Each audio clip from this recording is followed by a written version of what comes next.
dari Kuburaya untuk Kalbar Bahagia Indonesia Mendunia.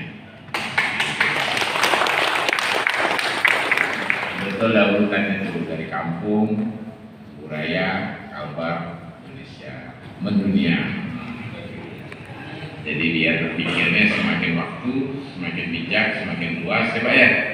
Insya Allah saya terima kasih dan mohon maaf yang pertama karena ini ada agenda paripurna tadi ya, jadi agak terlambat sedikit. Yang kedua, saya juga terima kasih karena diundang Bapak di sini semuanya ya, tidak lain agar kita sekaligus tidak hanya soal menyalurkan, tapi bagaimana kita bisa membuat supaya semuanya jadi lebih baik nanti dalam konteks penatausahaan pertanggungjawaban. Kita tentu sadar bahwa Kuburaya sudah 16 tahun Pak ya perjalanan, dan kita sudah bisa merasakan dari tahun ke tahun perbedaan dan apa yang kita rasakan transformasinya dari yang jauh jadi dekat, dari yang sulit jadi mudah, dari yang tidak adil menjadi adil, dari yang kurang berdaya menjadi berdaya, kurang bergerak menjadi bergerak, ya, dari kurang terdidik.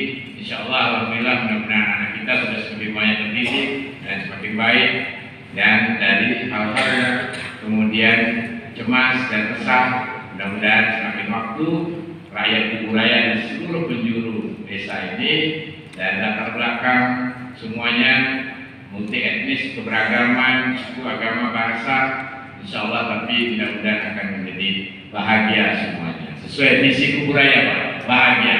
Itulah visi kita bersama ya, visi bahagia itu bukan bermaksud bahagia untuk diri sendiri, bahagia karena membahagiakan orang banyak. Saya yakin kita semua akan merasa bermakna dan berbahagia ketika dengan apa yang kita miliki, apa yang kita bisa punya ya, kita lakukan, pikiran kita, gerakan kita, langkah kita ya, dan semuanya kebijakan kita bisa membahagiakan orang banyak. Dan di sini salah satunya adalah tentu terkait religius, bagaimana kita memberi ketenangan. Nah, alhamdulillah bersama-sama dengan kantor Kementerian Agama, Kuburaya itu selalu sinergi sejak awal dulu dan menyatu, sehingga dengan langkah kepung bakul bersama kita terus melakukan perbaikan data ya, data termasuk data rumah ibadah, data pondok pesantren, data daripada pendidikan keagamaan ya. Dan alhamdulillah tentu rumah ibadah yang ada di Kuburaya ini, yang mana daerah kita ini cukup luas sehingga rumah ibadah kita memang jumlahnya sangat banyak sekali. Musola saja lebih kurang hampir 300-an, masjid lebih kurang hampir 500-an, kemudian gereja lebih kurang 30-an ya, lebih kurang. Kemudian itu untuk yang Kristen ya 30-an, yang Katolik mungkin sekitar belasan, 15 ya. Kemudian vihara juga sekitar 15-16 gitu ya. Nah, tentu di sini Kuburaya sudah menunjukkan dengan langkah bagaimana masyarakatnya punya inisiatif, dan alhamdulillah dengan langkah-langkah yang kita lakukan, walaupun saya tahu yang namanya rumah ibadah semuanya dimulai dari niat dan ikhtiar yang mana dilakukan swakelola, dan itu proses perjuangan semuanya. Dan kita memang mengambil kebijakan yang tidak sekedar hanya menara gading Pak. Tidak sekedar menara gading itu maksudnya tidak kemudian kita mengambil kebijakan dari awal yang mana kita membuat, katakanlah kita lebih mengutamakan bagaimana rasa berkeadilan. Karena saya yakin bahwa rasa keadilan itulah yang lebih diutamakan, dikejar di setiap manapun, di belahan dunia manapun ya. Rasa adil itu yang membuat kita tenang, itulah Pak. Nah, kalau kita merasa tidak adil, nah makanya perubahan kita itulah. Dan Kuburaya membuat kebijakan, alhamdulillah di sektor-sektor yang terkait religius ini, pelayanan kepada semua masyarakat, semua umat ya. Dan itu dilakukan dengan cara yang sangat kita berikan upaya-upaya yang baik. dan meringankan beban. Sebagai contoh, mulai dari pelayanan kita di sektor-sektor yang terkait kesehatan. Alhamdulillah Kubu Raya ini Pak, dengan berbagai beban yang berat, tapi kita berupaya dan berjuang keras, sehingga hari ini seluruh puskesmas dan rumah sakit Kubu Raya itu menanggung tanpa biaya. Walaupun tidak ada BPJS, kita bebaskan biayanya untuk di rumah sakit Kubu Raya. Ini tidak ada di tempat lain, hanya di Kubu Raya. Sehingga kenapa kita perjuangkan itu? Dari mana kita bisa menyediakan anggarannya? Tentulah di situ pertanyaan dan jawaban sekalian, bahwa kita mengalahkan hal-hal yang tidak penting, yang tidak strategis, kita perjuangkan untuk kita alihkan menjadi menghilangkan beban masyarakat.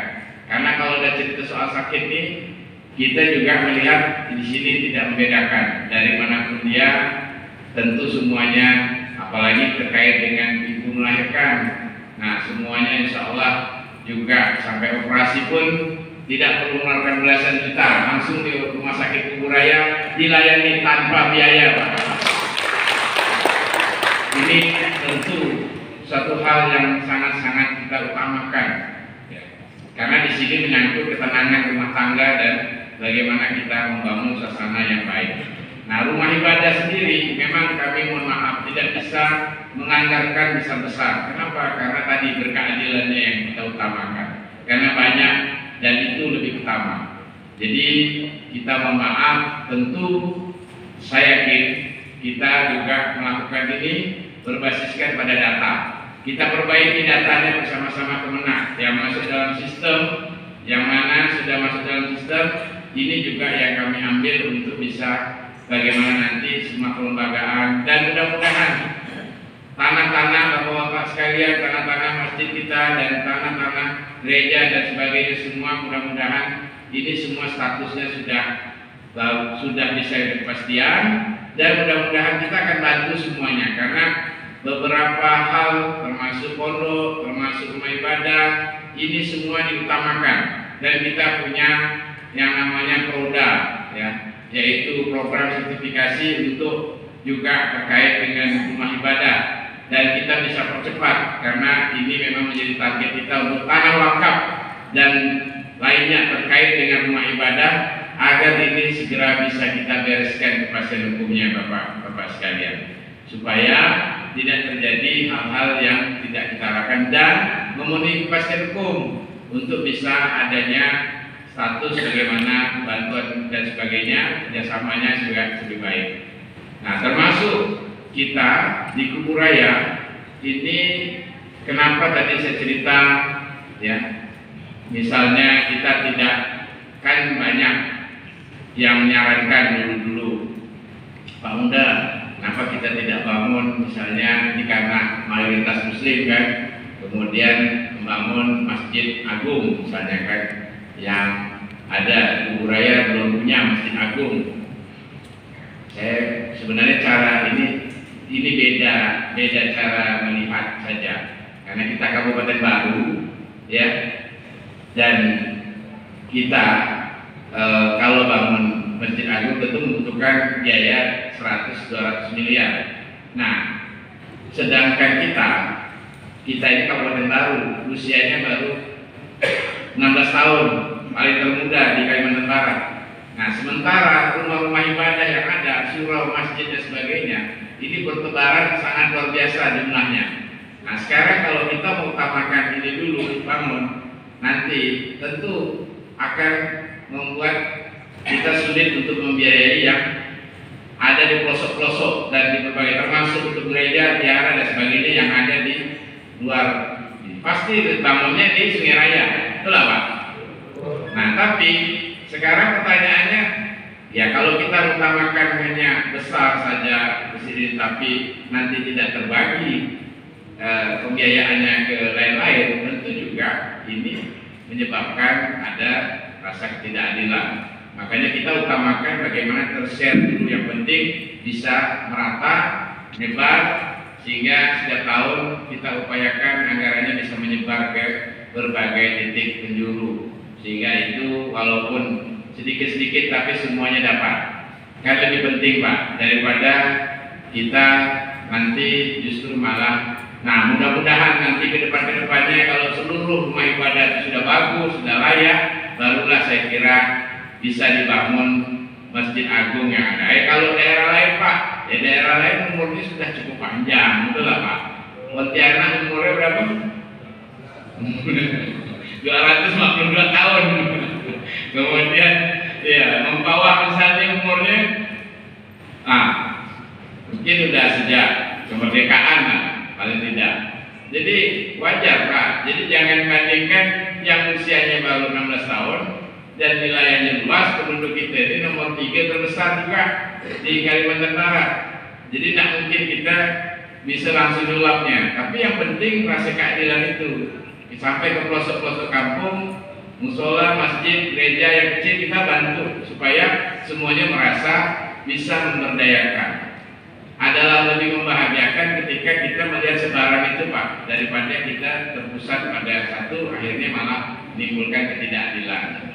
Jadi sabar, mudah-mudahan nanti semuanya itu ya adalah harapan dari, dan saya kira tanpa itu pun juga masjid-masjid kita sekarang yang mayoritas muslim sudah cukup besar yang ada di jalur sini, termasuk juga viharanya, termasuk juga gereja. Jadi saya kira gambarannya sudah cukup baik. Begitu masuk ke Kuburaya sudah nampak keberagaman itu dari vihara, masjid besar, kemudian gereja, dan semuanya itu menunjukkan bahwa Kuburaya itu adalah daerah yang penuh dengan toleransi dan keberagaman yang cukup baik, sehingga kita disinilah justru menunjukkan potret bahwa yang mayoritas tidak menghadirkan yang minoritas, dan minoritas juga memahami bagaimana menjaga dan membuat supaya semuanya merasa tidak ada ancaman, tidak ada hal-hal yang mengganggu kehidupan rumah tangga semua umat, ya Pak ya.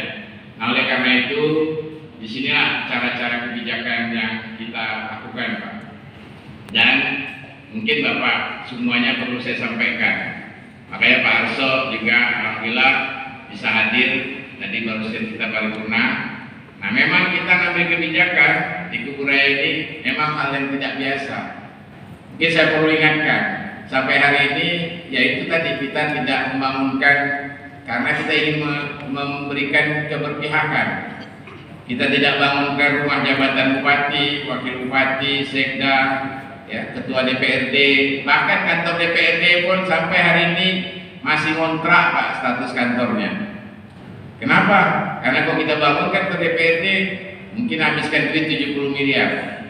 Dan saya bersama teman-teman DPRD mengajak, sudahlah, kita masih butuh banyak untuk perbaikan, untuk percepatan, untuk jembatan, jalan, dan sebagainya. Bayangkan daerah Kuburaya yang begitu luas ini, kalau kita tidak ngalah-ngalah gitu Pak, lambat kita Pak dalam pembangunan. Hari ini alhamdulillah untuk jalan poros saja kita sudah bisa melampaui, bahkan melampaui daerah induk Kabupaten Pontianak, sudah hampir 71% kita dalam total terkait dengan jalan poros kabupaten. Berarti kita ada percepatan di sana sini. Dan mudah-mudahan walaupun masih tetap ada, tidak mungkin disulap Pak. Ya benar Pak. Kalau Bapak dengan saya masih maunya kalau disulap bisa disulap ya. Tapi semuanya bertahap. Tapi duit itu tidak akan pernah cukup berat kalau kita tidak mau mengalahkan. Makanya rumah jabatan bupati pun dah kita bilang tidak terlalu penting lah ini. Yang penting yang berpengaruh dan dampak langsung ke rakyat. Jadi kita ngalah untuk masyarakat. Saya ambil kebijakan sejak awal dulu dan kita teruskan sekarang. Dan juga kantor DPRD pun sampai hari ini masih ngontrak. Apakah malu DPRD-nya? Saya katakan kepada teman-teman bahwa DPRD tidak perlu malu, justru malah bangga. Karena apa? Mau ngalah dengan rakyatnya, betul nggak Pak? Kalau bangunkan itu 70 miliar, berapa banyak jembatan jalan yang dikorbankan Pak? Yang menunda, betul nggak Pak? Termasuk untuk program-program kesehatan, untuk program pemberdayaan, UMKM, pertanian dan sebagainya. Nah, makanya kita bisa percepat semuanya. Alhamdulillah hasilnya tidak mengkhianati Pak. Hari ini pertumbuhan ekonomi Kuburaya tertinggi se Kalimantan Barat. 5,48, lebih tinggi dari rata-rata pertumbuhan ekonomi Provinsi Kalbar. Itu betul fakta, data, bukan saya yang bicara. Jadi konsistensi itu, dan disitulah saya bilang teman-teman DPRD, alhamdulillah tidak malu. Kenapa? Karena tidak kemudian harkat martabat, derajat, kehormatan itu tergantung gedungnya yang megah dan mentereng, tapi tergantung kebijakan, pikiran, keberpihakan, niatan kita mengangkat harkat martabat rakyat jauh lebih penting. Dan disitulah kita dapatkan harkat martabat dan kehormatan itu. Betul lah Pak? Nah, jadi nilai kehormatan martabat bukan karena kita punya apa, tapi kita melakukan apa yang mengangkat harkat martabat rakyat banyak. Disitulah kita selamatkan, kita bisa membuat percepatan-percepatan di berbagai jalan infrastruktur, walaupun tertatih-tatih Pak, tidak gampang karena teriakan-teriakan dari semua balai, padahal kita udah halang-halang nih Pak. Tapi kadang-kadang masih, tentu saya bilang sabar, karena tidak bisa saya sulap. Kalau bisa saya sulap, tapi tidak bisa, semua harus berproses. Tapi kita sudah berjuang terus. Dan akhirnya dengan teman-teman DPRD, kita infrastruktur itu sangat kita utamakan dan kita percepat semuanya, sehingga tiap tahun kita bisa alokasikan, jangan jumlah yang sangat besar. Dan alhamdulillah mudah-mudahan dalam waktu dekat juga terus ada perkembangan demi perkembangan, sehingga memang tidak sekaligus tapi bisa terasa nanti dan dirasakan. Paling tidak ada perubahan-perubahan yang lebih baik di seluruh kecamatan dan desa yang ada di Kuburaya. Makanya Bapak Ibu sekalian, saya menyampaikan ini untuk memberikan gambaran bahwa kita mengambil kebijakan termasuk rumah ibadah ini, dan kita juga memperhatikan hal-hal yang penting sebagai contoh masalah kesehatan ibu anak. Nah, itu kader posyandu semuanya kita juga berikan insentif dan kita lindungi dengan BP Jam Sostek. Nah, alhamdulillah ini juga kebijakan kita yang sekarang, selain untuk memberikan juga ya bansos rumah ibadah ini bentuk langsung transfer, tapi juga kita di akhir masa jabatan saya ini, alhamdulillah saya bisa membuat kebijakan dan regulasi peraturan bupatinya. Sekarang ini sudah kita berikan ya Pak ya, sudah kita buat. Insya Allah seluruh pengurus marbot masjid dan imamnya, termasuk juga gereja dan pendetanya, pastornya, ya itu satu-satu hitungannya, satu pengurusnya, satu imam, satu ini dan biara, insya Allah itu dilindungi dengan BP Jam Sostek selama 24 jam. Jadi kalau ada yang meninggal dunia itu langsung dapat penggantian Pak. Jumlahnya sekitar 40-an juta, dan anaknya kalau masih ada yang kecil atau belum selesai kuliah bisa diselesaikan sampai selesai sarjana.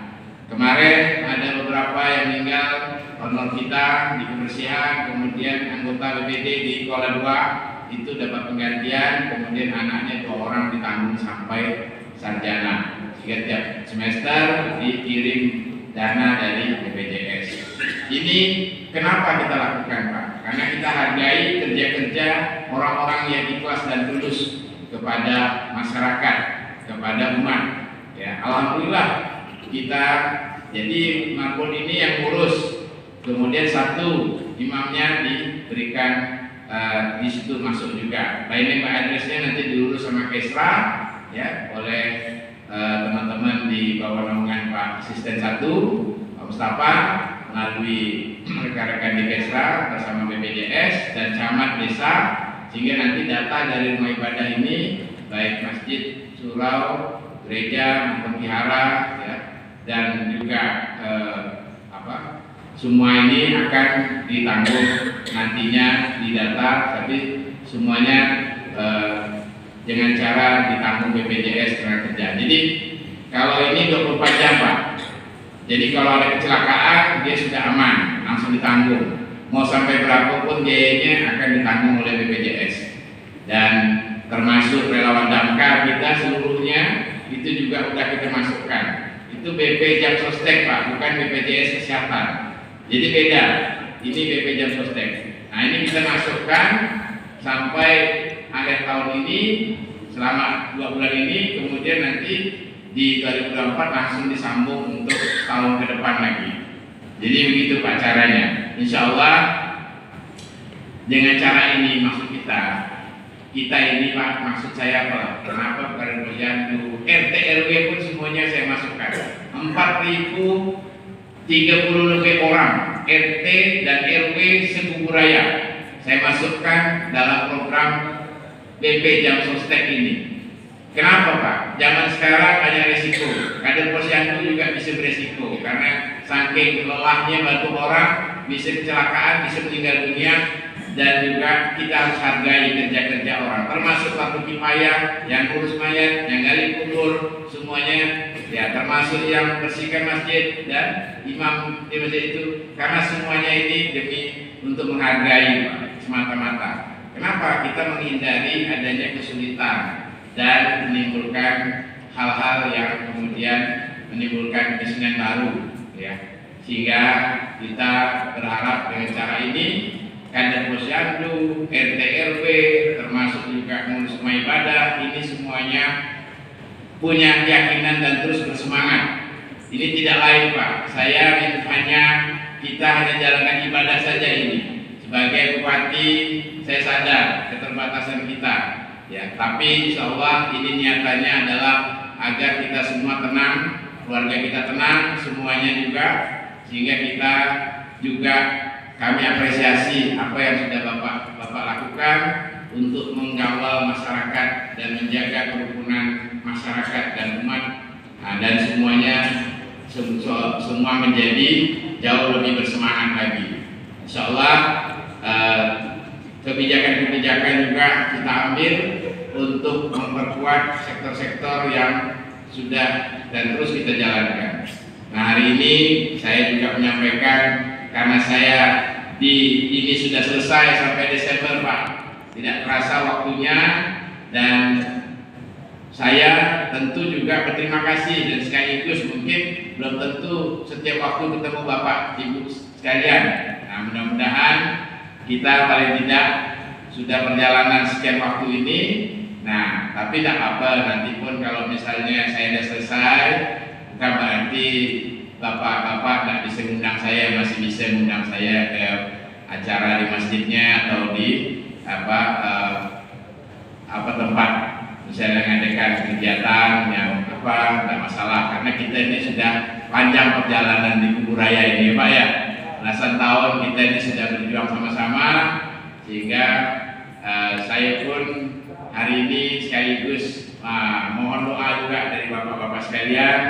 Ya, tentu yang sudah baik yang kita lakukan di Kuburaya mudah-mudahan bisa saya niatkan untuk diperluas, ya, memperluas tanggung jawab, memperluas kebermanfaatan, agar semua itu tidak hanya berlaku di Kuburaya, tapi kita juga mudah-mudahan bisa mengurus Kalimantan Barat lebih bahagia.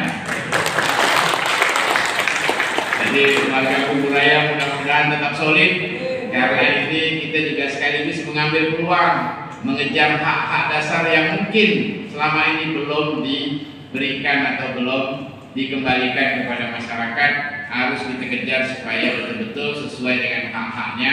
Karena rakyat bayar pajak motor, rakyat beli motor baru, bayar pajak ini, tapi mungkin belum dikembalikan oleh secara proporsional dan secara tepat berkeadilan dalam bentuk-bentuk program-program ke seluruh penjuru desa yang ada di berbagai kabupaten termasuk Kuburaya. Makanya ini saya berjuang semata-mata untuk memperjuangkan dan menjemput hak dasar yang ada yang perlu kita perkuat bersama-sama.